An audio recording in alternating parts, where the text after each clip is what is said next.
नमस्कार. आपले सगळ्यांचे स्वागत आहे माझ्या व्हिडिओवर.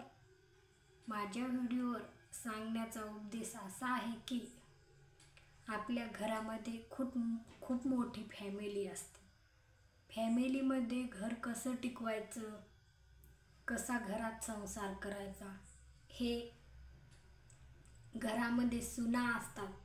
कोणाच्या घरामध्ये एक सून असते, कोणाच्या घरामध्ये 2 सुना असतात.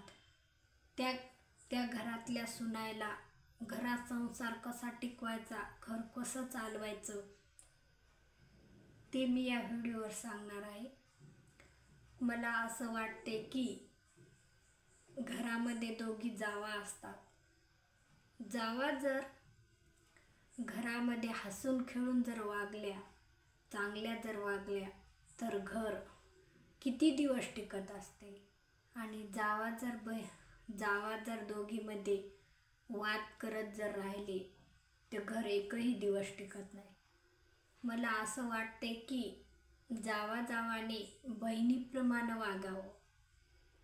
मला असं वाटते की जावामध्ये कोणत्याही घरामध्ये वाद होत असतात. वाद झाला तरी पण मोठ्या जावेनं किंवा लहान्या जावेनं समजून घेण्याचा प्रयत्न करावा. मोठ्या जावानं थोडंसं काही जरी बोलली तरी पण लहान्या जावानं चूप राहावं. चूप राहिल्याच्या नंतर घरामध्ये वाद होत नसतो. दोघीतून एकीने तरी शांत बसावं.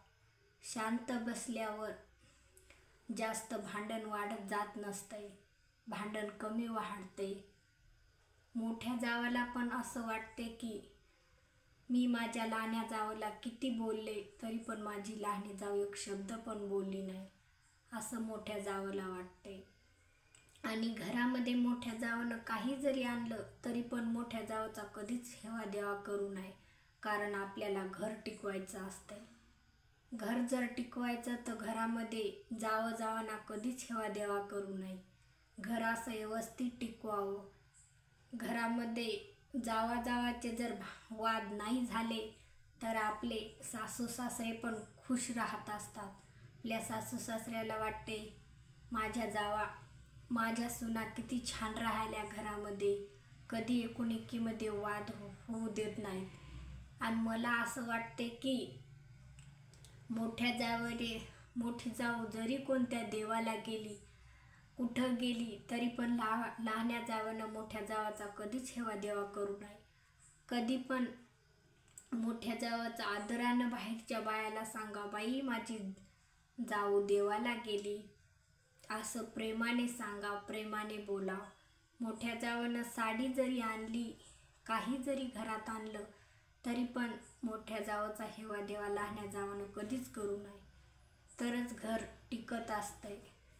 माझा व्हिडिओ तुम्हाला आवडला असेल, व्हिडिओला शेअर, लाईक करा आणि कमेंट करा. धन्यवाद.